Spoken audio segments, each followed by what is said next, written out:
who spread Islam all the way to China? Is it Umar ibn Khattab? Who conquered Persia and Roma? Is Umar ibn Khattab? Shia, what have you done? What have you done?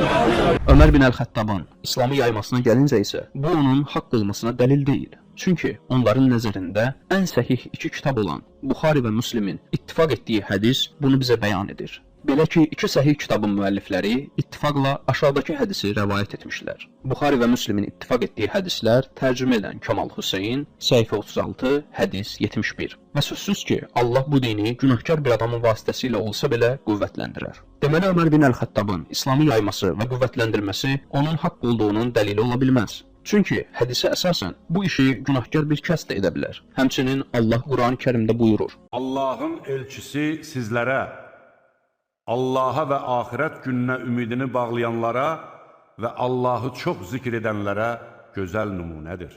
Ayədən də aydın olduğu kimi, hər bir kəs İslam Peyğəmbərini sallallahu aleyhi və alihi və səlləm nümunə götürməlidir. Amma biz onun qonşu ölkələrə İslamı yaymaq metoduna baxsaq, görərik ki, bu metod Ömər bin el-Xəttabın metodu ilə tamamilə ziddiyyət təşkil edir. Çünki İslam Peyğəmbəri sallallahu aleyhi və alihi qonşu ölkələrə qoşun yeritmək əvəzinə onlara məktub yazaraq İslama dəvət etmişdir. Bununla belə, onlar bizə nümunə olan İslam Peyğəmbərinin sallallahu aleyhi və alihi bir döyüşün göstərə bilməzlər ki, səbəbsiz yerə başqa bir ölkəyə qoşun yeridərək İslamı yaymağa cəhd etsin.